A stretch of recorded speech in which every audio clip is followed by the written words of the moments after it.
Il y a un écrivain chez nous qui s'appelle Mongo Betty qui disait l'intellectuel dérange.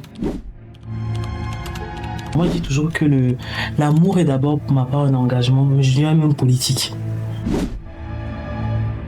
Qu'est-ce que tu voudrais qu'on retienne de ton passage, Misaka? De tout ce que tu as dit? Rien. C'est la... Ah, c'est mon truc, mais... Si la diaspora devait guérir d'un seul trauma, peu importe lequel, que tu as constaté vraiment à plusieurs reprises, ce serait quoi? L'immaturité affective. Moi, mon rôle aujourd'hui à travers l'humour, en fait, c'est d'ouvrir la petite fenêtre, en fait, de déconstruire ces pseudo-traditions et de dire, voilà, une femme aujourd'hui, elle peut avoir des besoins, elle peut avoir des envies, elle peut dire stop quand sa santé mentale est engagée, quand elle voit qu'elle peut plus, parce qu'aujourd'hui, je suis désolée, mais l'amour tue. Est-ce qu'il y a une évolution des mentalités? Les femmes étaient beaucoup plus sur le côté stabilité matérielle. Voilà. Les hommes, peu importe en fait le critère social et tout, la plupart ils me disaient, Natacha, ok, elle peut avoir un bac plus 10 et tout, mais est-ce qu'elle est fraîche? Ça me faisait vraiment rigoler parce que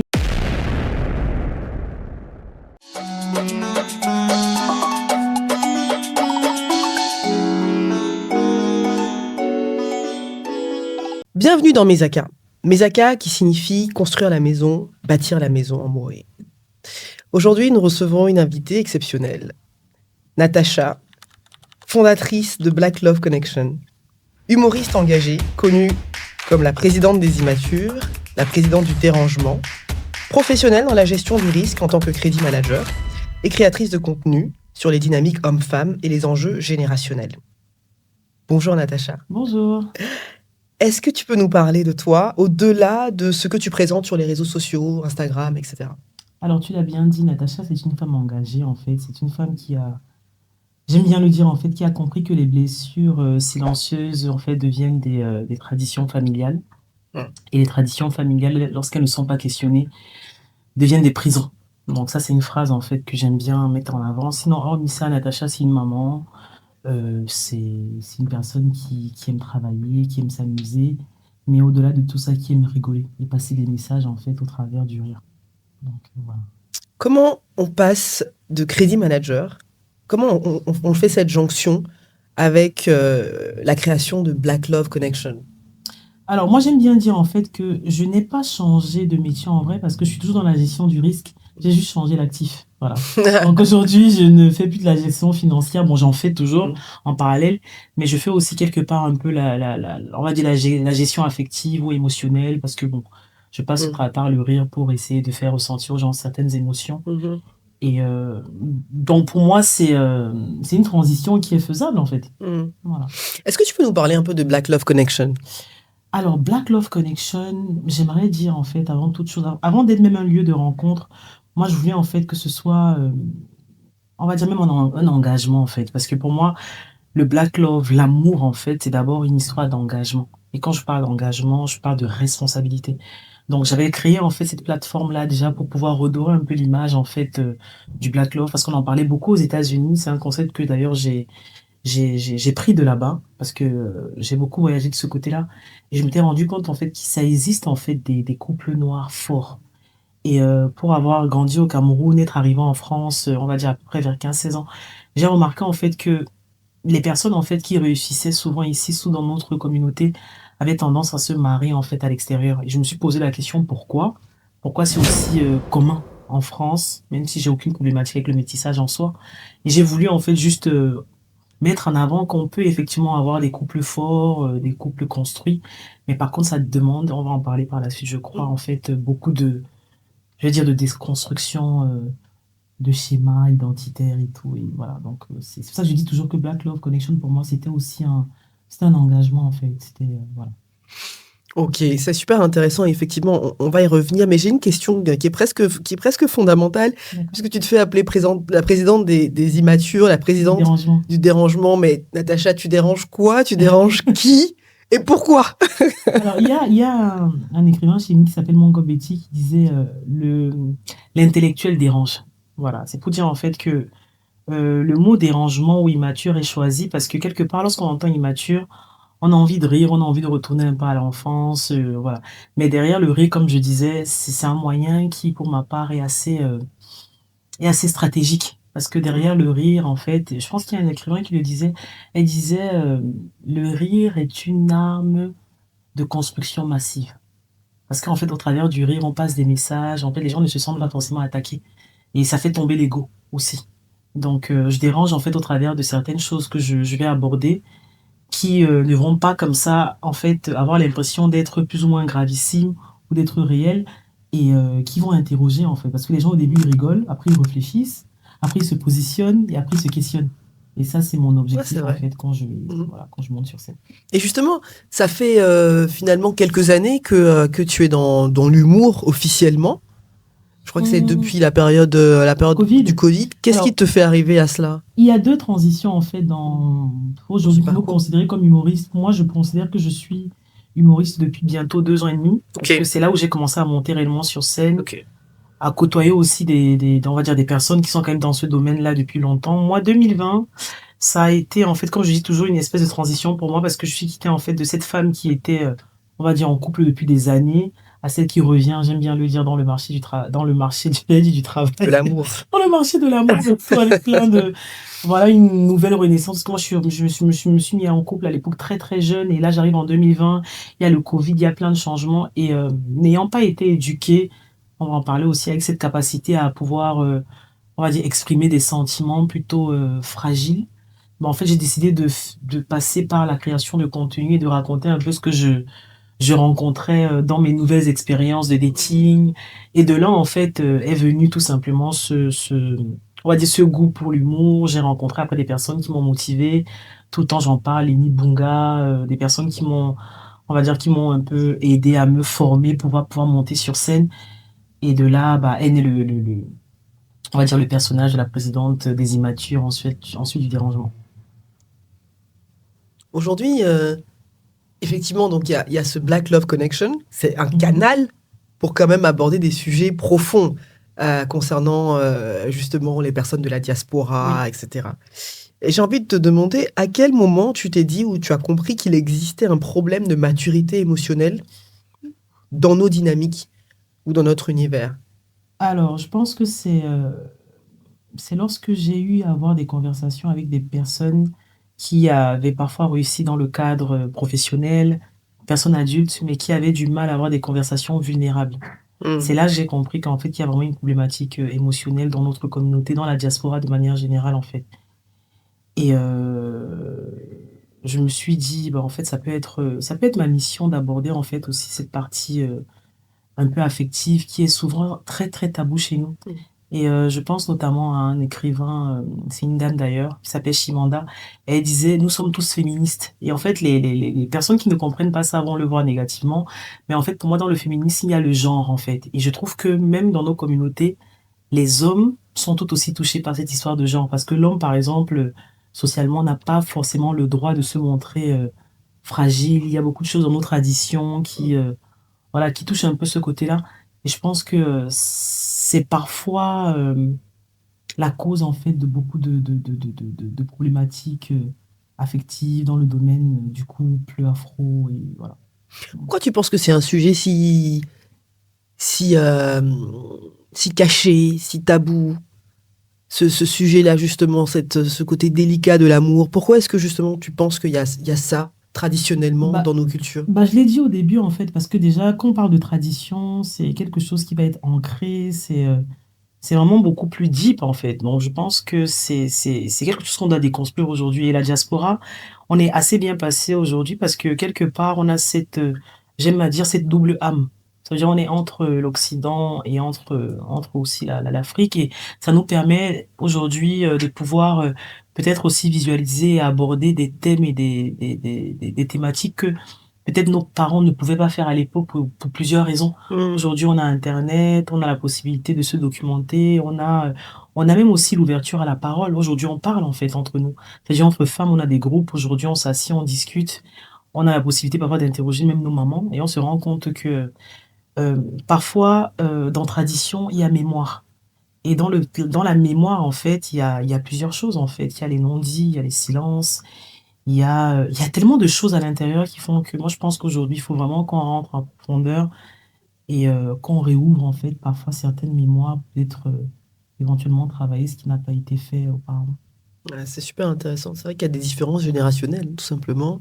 Mhm. Mais si on prend le parti de considérer que Black Love Connection est un espace de réparation, Oui. véritablement, est-ce qu'on peut dire que l'objectif sous-jacent, ce serait de créer des nouveaux couples forts, comme tu le Mhm. dis, ou est-ce que c'est de créer des couples conscients, ou est-ce que c'est un peu des deux, finalement? Alors, idéalement, je dirais un peu des deux, en fait, parce que pour moi, l'un ne va pas sans l'autre, hein. Moi, je dis toujours que l'amour est d'abord, pour ma part, un engagement, mais je dirais même politique.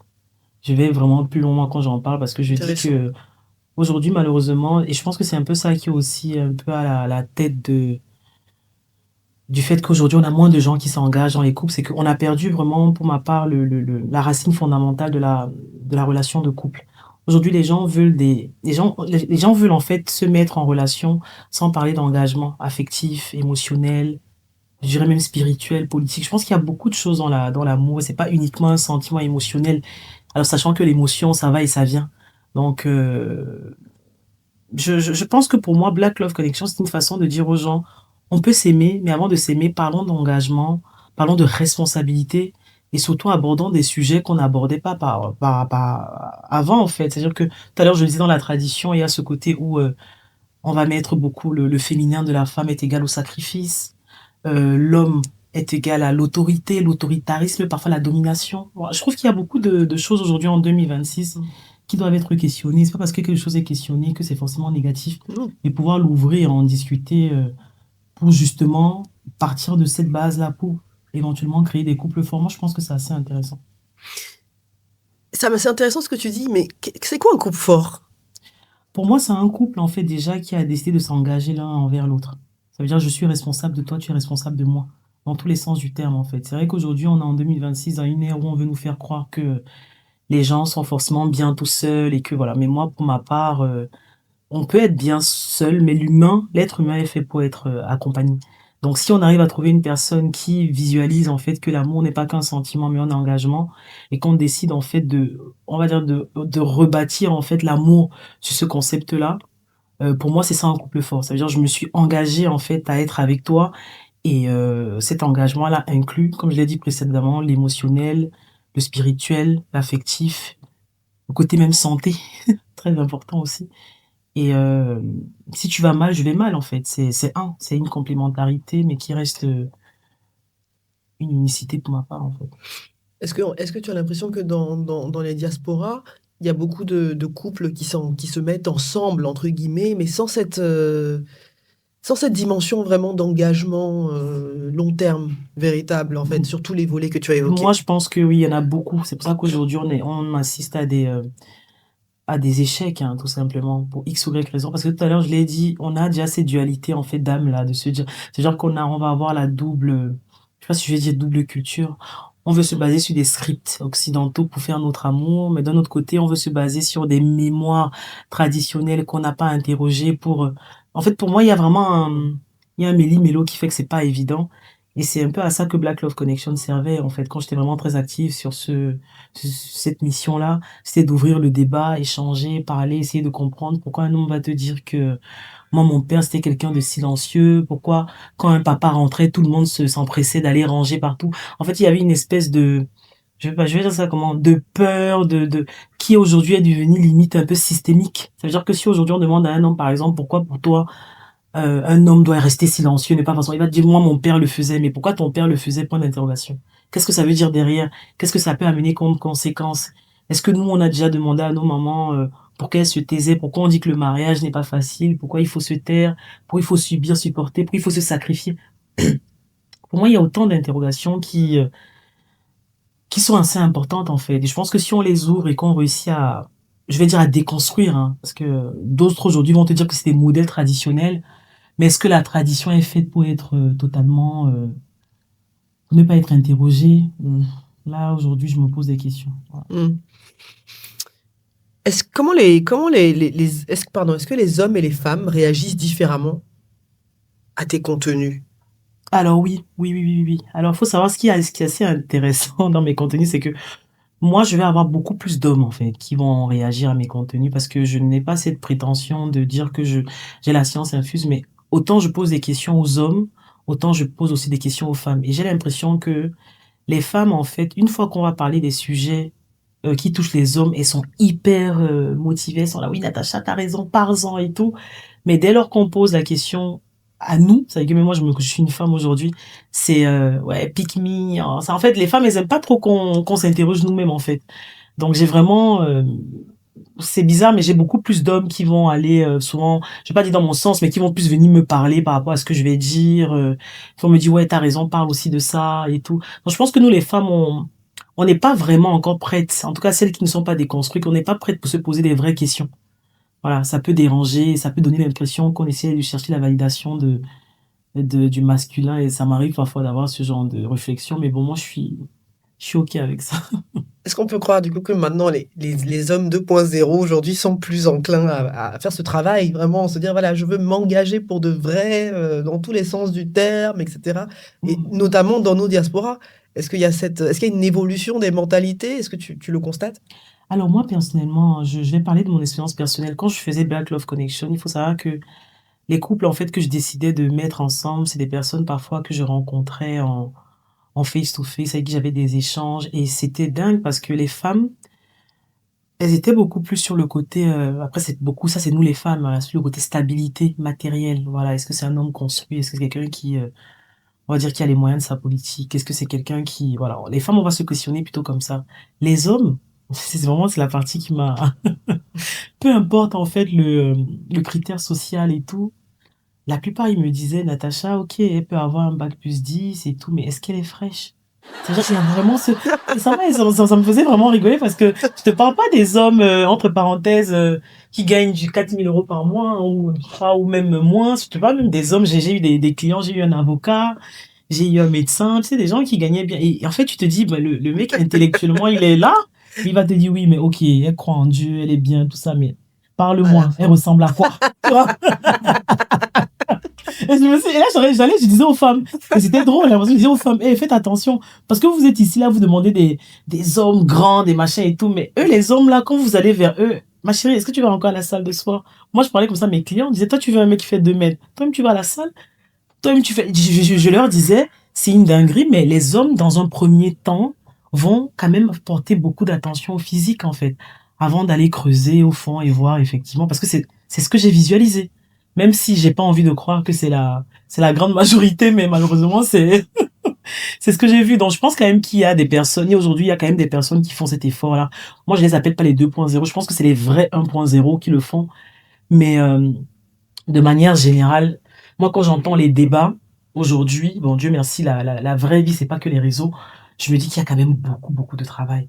Il y a énormément de travail parce que la liberté de la femme ou l'indépendance, c'est des sujets aujourd'hui qu'on les entend, plutôt que ce soit vu comme quelque chose de plutôt positif et tout, c'est beaucoup critiqué, on est toujours dans une guerre d'hommes-femmes qui, pour moi, en fait, ne va pas nous aider à construire justement, en fait, le je vais dire ça comment, les couples solides qu'on veut, en fait. On est Mm. toujours dans une guerre d'ego, ça va être compliqué. Je pense que les réseaux sociaux n'ont fait qu'empirer ça, en fait. Mais si on n'apprend pas aux gens, parce qu'en fait, aimer, c'est naturel d'aimer, mais c'est pas facile. En fait, de savoir faire ça correctement, d'être vraiment cet être-là qui veut vraiment aimer son prochain comme il faut, son mari, sa femme, son compagnon, sa compagne. Mm. On l'apprend pas, en fait, à l'école. Donc, c'est pas si simple, je pense, de pouvoir se retrouver à l'âge adulte dans des relations finalement aussi stables qu'on le souhaiterait parce qu'on n'a pas pris le temps, on n'a pas reçu cette éducation-là, en fait. Mais Qu'est-ce que tu justement, penses? moi, je pense que ça, c'est notre génération. Quand je dis c'est vraiment nous. Et c'est pour ça que nous, on doit faire la différence, en fait. Ça veut dire qu'aujourd'hui, je l'ai dit précédemment, on va aimer en fonction du schéma de famille qu'on a visualisé autour de nous. Donc, si on a vu des mamans, je sais pas moi, des mamans, excusez-moi le thème Kanga Mutema, ou des mamans avec le cœur attache le cœur parce que voilà, l'amour, c'est pas facile. Une fois que tu es marié, voilà, il faut tout faire pour que ton mariage, coûte que va, il fonctionne, même si l'homme ne te calcule pas ou te marche dessus ou te... Là, je donne des exemples à l'extrême, hein, c'est fait exprès. Mais en fait, on aura tendance, en fait, à se suradapter dans des relations en tant que femme. Et c'est quelque chose aujourd'hui qui, malheureusement, en Afrique, est très promulgué en fait. Ça veut dire la femme, oui, non, c'est pas facile, les hommes, c'est... Il y a cette espèce de déresponsabilisation en fait qu'on met énormément sur les hommes sur certains aspects. Je parle vraiment plus de l'aspect émotionnel, hein. Je parle pas de l'aspect matériel ou l'aspect soutien et tout, parce que les hommes aussi ont leur pression à eux. Mais sur la partie émotionnelle, c'est on met beaucoup sur la femme, oui, nanana. Et je trouve que c'est quelque chose, en fait, pour pouvoir aimer convenablement, ça part déjà de nos familles. Donc nous, aujourd'hui, je l'ai dit tout à l'heure, moi, mon rôle aujourd'hui à travers l'humour, en fait, c'est d'ouvrir la petite fenêtre, en fait, de déconstruire ces pseudo-traditions et de dire, voilà, une femme aujourd'hui, elle peut avoir des besoins, elle peut avoir des envies, elle peut dire stop quand sa santé mentale est engagée, quand elle voit qu'elle peut plus, parce qu'aujourd'hui, je suis désolée, mais l'amour tue. Je vais le dire comme ça, en fait. Et je mets des parenthèses, mais le mauvais choix amoureux tue. Voilà, c'est ce que je vais dire. Pas l'amour en soi, parce que bon, l'amour, voilà. Mais le mauvais choix amoureux tue. Et on le voit tous les jours, on voit les féminicides. Récemment, je parlais avec un ami, il m'a parlé d'une maladie, je savais même pas que ça existait, qui s'appelle, c'est la tox. En gros, c'est une maladie qui donne, que tu peux avoir, en fait, en ayant eu un chagrin amoureux, une grande déception. Et ça a exactement les mêmes effets qu'un infarctus. Donc, t'as le cœur qui s'accélère, t'as le sang qui... Mais franchement, j'ai fait des recherches sur le truc. Je pense que ça porte le nom c'est un nom japonais. Je pense que je vous laisserai aller regarder. Et j'ai fait des recherches dessus. Je me suis dit, mais est-ce qu'on peut dire aux gens, en fait, que mal s'engager, mal aimer, ça peut tuer? Et quand je pense à ça, je me dis, mais en fait, on a encore plus intérêt à faire attention à la personne qu'on invite dans sa vie, que ce soit homme ou femme, en fait. Hmm. C'est fort quand même, effectivement. Ah, c'est très fort. Qu'est-ce que tu dirais à quelqu'un qui est en couple, qui va aller se marier, par exemple? C'est quoi le conseil que tu lui donnerais, justement, pour rebondir sur ce que tu viens de dire, sur l'amour peut tuer aussi? Moi, personnellement, je dirais en fait qu'il faut se poser les bonnes questions. Est-ce que je choisis ou est-ce que je subis? Et moi, dans comment dire, dans le côté subi, je dirais, est-ce que je reproduis en fait les schémas familiales que j'ai vus avant? Est-ce que je suis dans la suradaptation? Est-ce que je veux dire, est-ce que je ne suis pas moi? Parce que pour moi, aujourd'hui, être dans une relation, même s'il faut faire des concessions, il faut quand même pouvoir rester soi-même, pouvoir échanger avec son partenaire, lui dire les choses. Tu vois, pour moi, il y a beaucoup Transparence. de transparence, et surtout, il faut se connaître déjà soi-même. Ça veut dire qu'aujourd'hui, il y a des relations, il y a même des personnes que tu rencontres qui peuvent avoir le profil parfait en tant que femme, et tu converses avec la personne, tu te dis, mais en fait, non. Et tu vois, non, je peux pas, non, non, ça va pas le faire. Pas parce que je suis, aujourd'hui, les gens ont tendance à dire les femmes elles vont avoir ou les hommes vont avoir trop d'attentes et tout. Mais c'est parce qu'en fait, quand tu te connais, il y a des routes que tu ne prends plus. Il y a des conversations que tu n'as plus. Il y a des situations dans lesquelles tu ne te retrouves plus. Parce que tu sais pertinemment que ce n'est pas, en accord et en phase, en fait, avec la personne que tu es, avec tes attentes, avec ta vision, avec ton projet. Voilà. Donc, je pense que... Super intéressant. Je pense que ça va aider beaucoup de gens aussi à parfois recentrer un peu la question. Chez Mesaka, on fait toujours le lien quand même avec le continent africain. Donc j'ai envie de te demander, puisqu'on est sur des sujets d'intimité, d'hommes, de femmes, est-ce qu'on peut bâtir un continent fort avec des couples, entre guillemets, fragiles? Non. Moi, ma réponse, elle est non directe. J'insiste sur entre guillemets. Non, non, pour moi, c'est quasiment impossible parce que, tu vois, il y a un écrivain que j'aime beaucoup chez Kanta, j'aime bien le citer parce il a fait tellement de recherches, en fait, que ce soit sur le domaine historique, pour que justement les Afros puissent connaître leur histoire, en fait, et pas qu'on ait que l'histoire de l'esclavage et tout qui nous a été racontée. Et à un moment donné, il dit en fait que c'est super important qu'on connaisse nos mémoires. Et dans mémoire, ce que je disais précédemment, en fait, c'est que qu'on connaisse notre histoire. En fait, pour moi, aujourd'hui, c'est quasiment impossible de construire en fait un couple solide si on n'a pas interrogé nos mémoires en fait. Et dans mémoire, je l'ai dit tout à l'heure, c'est les traditions, par exemple, dans la mémoire, si ma mère, je sais pas comment est-ce elle a vécu son mariage, qu'est-ce qu'elle a enduré, qu'est-ce qu'elle a moins enduré, qu'est-ce que moi je ne prends pas de ça, qu'est-ce que je décide de laisser. En fait, et tu vois, pour moi, et aujourd'hui, l'affectif, c'est quelque chose, ou l'émotionnel, c'est quelque chose aujourd'hui qui, dans notre continent africain, est toujours autant négligé, en fait. Et je trouve ça quand même assez grave. C'est-à-dire qu'aujourd'hui, les maladies mentales, les déséquilibres mentaux, euh, une personne qui va avoir une émotion intense, que ce soit homme, bon, encore femme. Je pense qu'aujourd'hui, on se dit que bon, c'est les femmes et tout. Mais un homme, par exemple, aujourd'hui, en Afrique, qui va dire qu'il souffre de dépression, tu vois ce que je veux dire? On sera en mode, qu'est-ce que tu racontes? Un homme, en fait.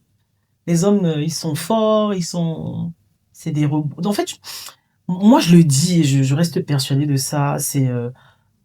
Il va falloir qu'on reconstruise les choses parce qu'aujourd'hui, on a la possibilité de parler, on a pu mettre des mots MOTS sur les mots MAUX. Et je pense qu'aujourd'hui, faut déconstruire. C'est pas forcément mauvais, peut-être pas tout, mais sur le côté affectif et émotionnel, pour moi, j'ai envie de dire, en fait, c'est le socle pour pouvoir bâtir des couples solides aujourd'hui. Voilà. Parce qu'on voit des gens diplômés, parce que les diplômes, les bons boulots, parfois, mais voir quelqu'un qui te dit, j'ai mal, j'ai peur, j'ai besoin, ça ne va pas dans nos communautés, ça ne court pas les rues, quoi. Voilà. Je veux absolument poursuivre sur ce que tu viens de dire parce que tu as justement tu m'as emboîté le pas D'accord. sur une question un sujet qui est important. C'est ce que tu veux transmettre justement aujourd'hui aux diasporas africaines notamment. Et j'ai envie de te demander comment est-ce que tu peux savoir que tu es en train de répéter un schéma dont tu as hérité et qui est mauvais pour toi?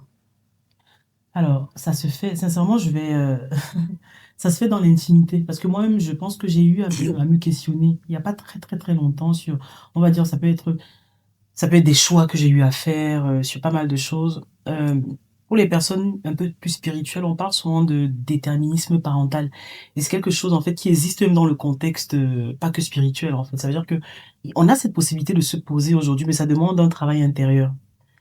Une déconstruction de se dire, bon, est-ce que je ne suis pas en train de répéter des schémas? Et parfois, on va se rendre vite compte que si on avait une maman, je sais pas moi, qui faisait des choix d'hommes d'une certaine façon, on va être amené à faire exactement les mêmes.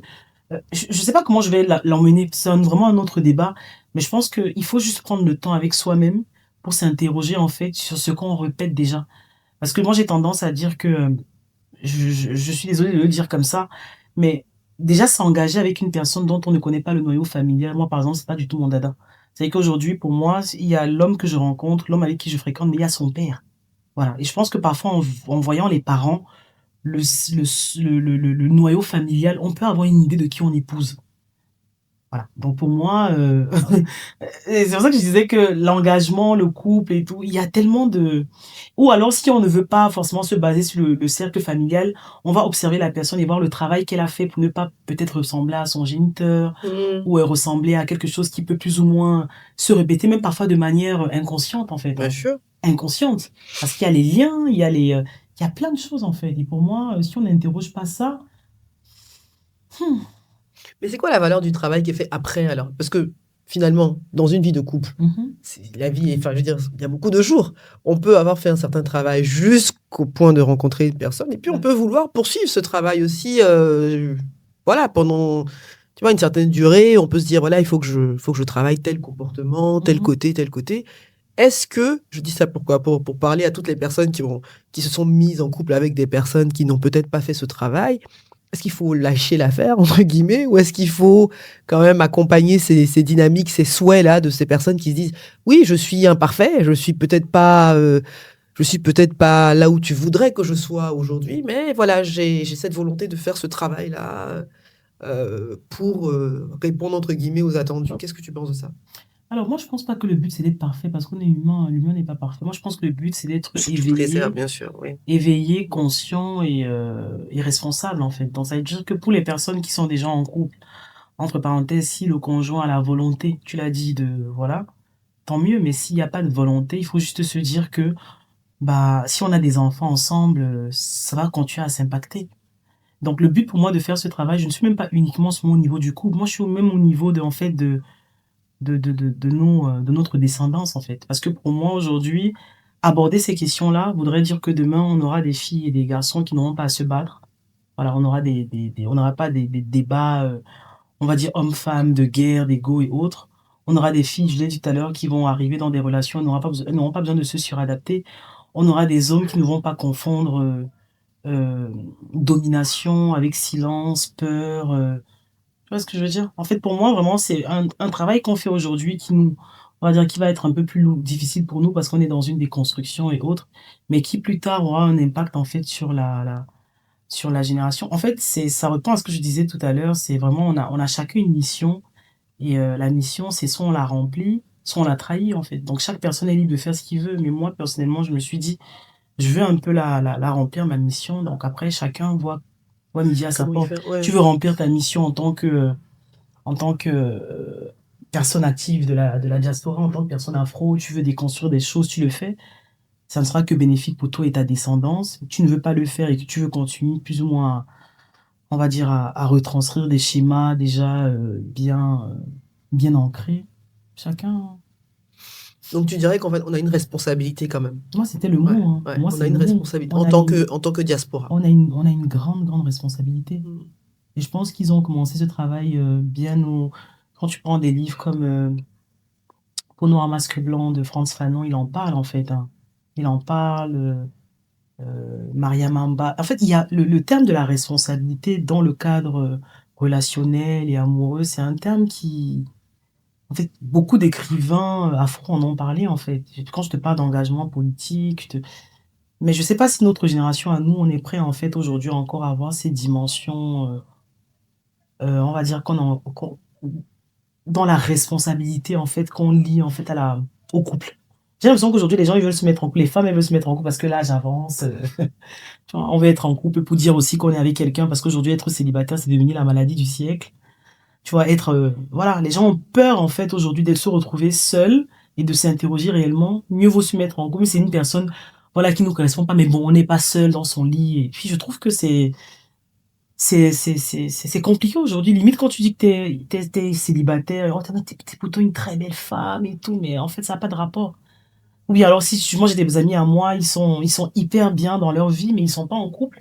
On va automatiquement les voir comme des hommes instables ou des hommes qui veulent seulement s'amuser. En fait, limite, les gens ne comprennent pas que parfois être seul peut te permettre déjà de travailler sur toi et surtout de prendre le temps de décider avec qui tu veux être, en fait. On est dans la précipitation, voilà. On est dans une génération où on veut que les gens arrêtent de parler de nous. Voilà, on arrête de dire, ouais, mais si elle est pas en couple, c'est qu'elle est compliquée, c'est que machin. Alors. Voilà. Donc, Ouais, non, c'est vrai ouais, c'est vrai que c'est pas simple. mm. Bah, qu'est-ce que tu penses de la thérapie? Moi, je suis favorable à la thérapie. Hein. Thérapie de quoi? De couple? La thérapie déjà pour guérir De des ces traumas? blessures, de ces traumas au sein des diasporas, parce qu'on sait que souvent, dans nos cultures, les gens Mm. n'aiment pas forcément aller s'ouvrir à un thérapeute, par exemple. Qu'est-ce que toi tu en penses? Et après, je vais te demander par la thérapie de couple. Oui. Alors, moi, je pense que la thérapie aujourd'hui, moi, personnellement, je suis hyper favorable. Hein. C'est-à-dire qu'aujourd'hui, je considère que on a tous des traumas. Et quand je le dis, c'est-à-dire que même la personne qui a grandi dans un univers familial hyper bienveillant, en fait, va avoir forcément des traumas qui peuvent être liés à son interprétation de certaines choses. Et comme j'ai dit, ça peut être aussi des traumas transgénérationnels. Mhm. Donc, je pense que parler à un thérapeute aujourd'hui, il y en a plein. Hein. Tu vas avoir des personnes qui vont faire J'ai une amie à moi, d'ailleurs. Moi, je fais ça. À chaque fois que je dois monter sur scène, j'ai mon amie qui est thérapeute. En fait, elle me fait des séances un peu de enfance intérieure, la féminité en soi. Je fais plein de trucs comme ça. Mhm. Moi, j'aime bien. Et tout le temps, je suis née, j'ai grandi au Cameroun. Moi, tu me parlais de ça avant. Je disais, mais c'était quoi ça? Ça, c'est des trucs, ça, c'est des blancs, ça, excusez-moi. Hein, mais c'est des trucs des blancs. On dit, non, nous, on est des noirs. Tu vois, on me fait la thérapie, je m'assois. Tu commences à analyser mon enfant intérieur, que ferme les yeux. Mais qu'est-ce que me raconte celle-là? Mais je me suis rendu compte en faisant, parce que j'ai pris, en fait, des séances, pardon, et des sessions. Mais en fait, comment on se sent? Parce que ça va. J'ai même eu on va dire des thérapies où je me suis retrouvée en larmes. Parce qu'en fait, t'as l'impression que c'est même pas que t'as l'impression, ça va en toi et ça va déconstruire, ça va questionner des choses aujourd'hui que tu ne veux pas questionner. Tu te dis, je vais bien, mais en fait, non. Tu les laisses comme ça et ça va avoir un impact sur ta relation de couple, ta relation amicale, ta relation de... Moi, je pense que c'est super important et je pense qu'on devrait. Mais aujourd'hui, il y a de plus en plus de personnes qui vont quand même voir des thérapeutes, mais je pense que nos hommes afro devraient aussi aller voir, en fait. Et c'est pas parce que tu le fais que tu es fou, que ça va pas, mais il y a tellement de choses. Et j'ai dit, parfois, c'est dans nos traditions qu'il faut. Moi, j'ai des hommes qui me disent, oui, un homme ne pleure pas, Nato, un homme doit rester fort, solide. Mais quand tu regardes le taux de suicide, c'est les hommes. Pourquoi tu ne parles pas? Tu gardes tout en toi, tu as des AVC. Aujourd'hui, les gens meurent de... Non, c'est bon. Moi, je pense qu'il faut parler. Voilà. Et la thérapie de couple? Bah, la thérapie de couple aussi, je trouve que ça peut être une alternative, hein, parce que parfois, on peut ne pas pouvoir se dire les choses. Bon, après ça, c'est dommage. Et avoir un accompagnement thérapeutique peut permettre de s'ouvrir, de parler, d'aborder des sujets qui parfois peuvent être complexes, surtout quand on a un ego. Voilà, qu'on ne sait pas, on ne sait pas doser. Et je pense qu'avec avec une personne qui s'y connaît, qui est spécialisée, il y a des messages qu'on peut faire passer à l'autre, il y a des tout aussi favorables pour ma part. Donc, Natacha, tu laisses des clés très concrètes à la diaspora sur justement comment guérir de leurs blessures, etc. Tu es humoriste, tu es stand-upeuse, tu es crédit manager, tu es la présidente du dérangement, tu déranges les immatures, tu déranges les professionnels, tu déranges tout le monde. L'humour, en fait, c'est ton terrain, en fait. Oui, Ton oui. terrain pour faire passer ces messages, en Oui, fait. non, c'est clair. Comme je l'ai dit, Ça l'humour, passe mieux, ça c'est passe plus doux. mieux. C'est beaucoup plus doux et puis les gens se sentent moins, ils se sentent moins attaqués en fait. Mm. Tu vois, ils rigolent, ils rigolent. Et après, mais attends, un peu ce qu'elle a dit là, tu vois. Mm. Bon, ça passe beaucoup mieux. C'est une arme de Ouais. construction. Tu en parles beaucoup dans ton spectacle. Tu as fait un spectacle récemment. Oui, après moi je parle beaucoup de relations homme-femme. Je Mm. parle aussi et ça c'est quelque chose que j'ai aimé faire là récemment, il y a un an à peu près maintenant, le 15 mars, Mhm. j'ai fait un spectacle que j'ai intitulé La trentaine en folie. Bon, parce que moi je suis en pleine dans la trentaine et en fait je me suis rendu compte que oulala, et tu vois c'est pareil, j'en ai même parlé avec ma mère, hein, dernièrement, je lui ai dit mais pourquoi tu m'as jamais parlé de la trentaine toi?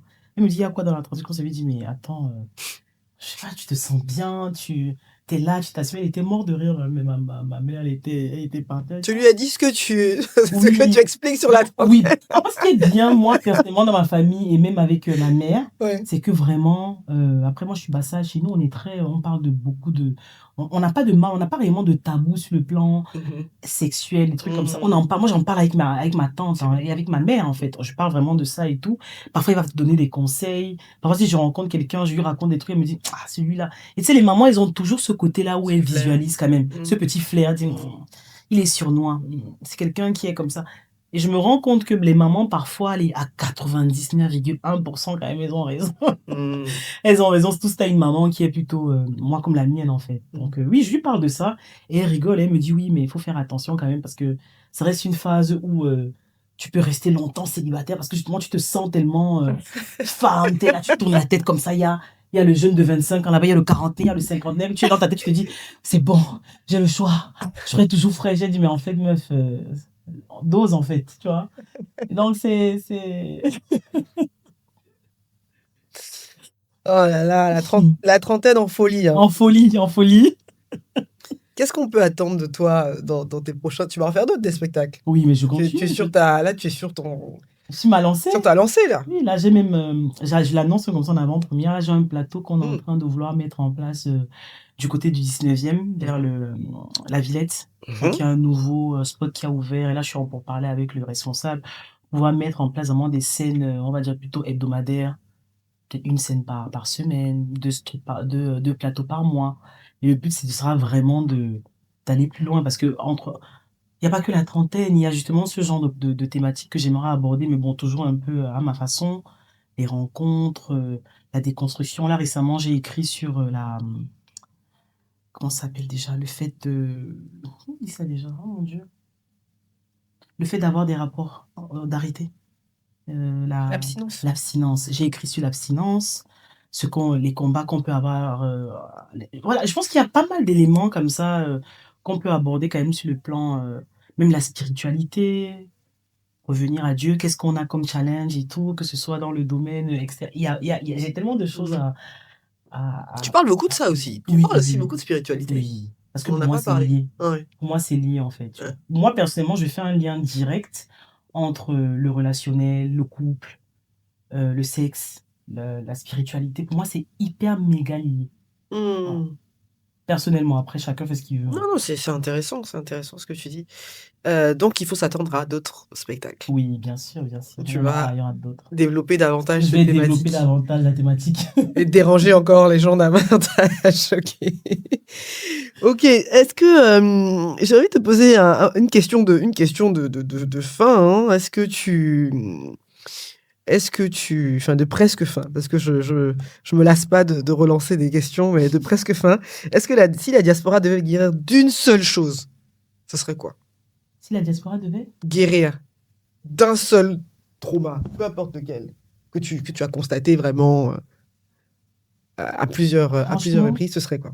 l'immaturité affective. Ok. Non, mais c'est Ah, vrai. affective, ok. Je vais dire l'immaturité. Ce qu'il y a. Ok, d'accord, je te laisse finir. L'immaturité affective.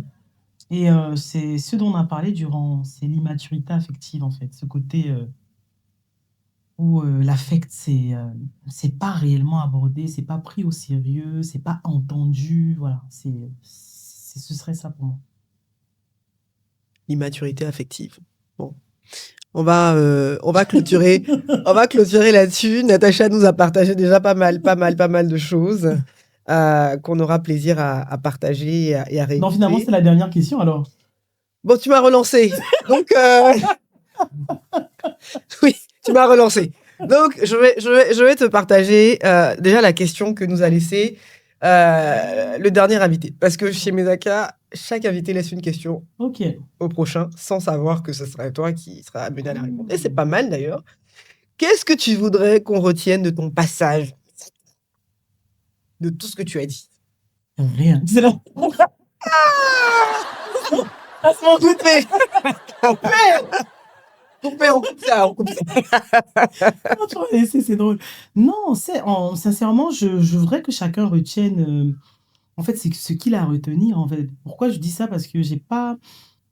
Tu sais, quand je monte sur scène ou quand je m'exprime, que ce soit sur les réseaux, j'ai toujours dit que moi j'ai une espèce de recul en fait avec l'interprétation, le vécu. Comment les gens peuvent me percevoir. Donc sincèrement, moi ce que je voudrais, c'est que les gens prennent ce qu'il y a à prendre dans ce que j'ai pu dire en fait, qu'ils laissent ce qui est moins intéressant et que chacun se fasse en fait une idée de Natacha en fait, Hmm. tout simplement. Mais l'idée qui lui sied et moi, je serais totalement ouverte en fait à l'idée de débattre en de ces cas si Hmm. je venais à rencontrer des personnes, mais vraiment que chacun prenne ce qui lui sied. Voilà. J'ai... C'est très bien, Mm. c'est une bonne, c'est effectivement intéressant. Chacun va faire une interprétation. Personnellement, oui. Et quelle est la question que toi, tu voudrais laisser à l'invité suivant? Alors moi, la question que je voudrais laisser à l'invité, c'est pour les générations futures, euh, responsabilité dans quel cadre en fait? C'est-à-dire que si aujourd'hui on doit parler par exemple à la prochaine personne de ses enfants ou voilà, de la génération elle aimerait laisser, est-ce qu'elle aimerait que ces personnes-là soient responsables? Si oui, ce serait quoi la priorité? Voilà. Est-ce qu'on veut laisser automatiquement des biens matériels, financiers? Est-ce que ça va être autre chose? Est-ce que ça va être beaucoup plus spirituel? Voilà. C'est Hmm. quel genre de responsabilité en priorité la personne aimerait laisser en fait à sa génération future? Bon, bah, super, Voilà. on va la relayer à notre prochain invité. Je pense qu'on a fait le tour des différents sujets que je voulais aborder avec toi Merci. aujourd'hui. Je dirais que donc la construction du continent africain ne se joue pas uniquement dans les institutions, comme on le sait. Elle se joue aussi dans les foyers, dans l'intimité des personnes, des couples, et dans la manière dont on est disposé à aimer et à recevoir, Exact. dont on élève et dont on guérit aussi Exactement. des traumas qu'on a vécus, etc. C'est ce que Oui, tu as bien évoqué dans notre échange. Natacha, c'était un grand plaisir d'avoir cette conversation avec toi. plaisir partagé. Elle a touché à beaucoup de sujets importants. Et je pense des sujets qui commencent Mmh. à se globaliser, qui commence à toucher à de nombreux sujets importants, des sujets qui commencent simplement maintenant à se vulgariser dans nos communautés. C'est que maintenant qu'on commence vraiment à parler de ce genre de choses, et tu le fais bien au travers du rire. Donc Mmh. j'espère que tout ce que tu apportes sera perçu comme tu le donnes en fait, avec autant de sincérité, avec autant de transparence, et que ça pourra permettre à nos communautés de se questionner comme tu l'as dit, et puis de, pourquoi pas, chercher à guérir et puis à passer à autre chose sur ce qui nous a marqué dans notre histoire. C'est un grand, grand plaisir de t'avoir avec nous. Plaisir partagé. Vraiment, au nom de toute l'équipe Mesaka, on te dit un grand merci Merci d'avoir à vous. accepté notre invitation. Oui.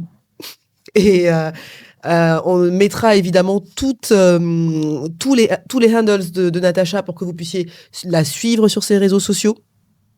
Instagram,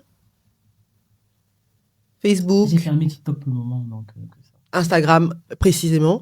On mettra en tout cas les différentes adresses pour que vous puissiez suivre son actualité, ce dont elle parle, etc. De notre côté, n'hésitez pas à continuer à regarder donc nos différentes interviews sur nos canaux de communication habituels, Instagram, TikTok, YouTube et Spotify, action_Mesaka. Et donc, je vous dis à la prochaine. Nous en profitons pour faire un grand, grand, grand merci également au restaurant qui nous a reçus aujourd'hui, donc le restaurant Assini, spécialité africaine, qui nous a fait l'honneur de nous recevoir dans leurs locaux pour cette interview. Pour la première fois, Mesaka s'est délocalisé pour Natacha. Et donc, nous remercions Assini de nous avoir reçus dans son cadre. Et nous vous invitons, pour ceux qui ne connaîtraient pas encore ce restaurant, à venir dans ce restaurant pour justement déguster tous les mets fantastiques qu'il propose. À très bientôt et merci à tous. Au revoir.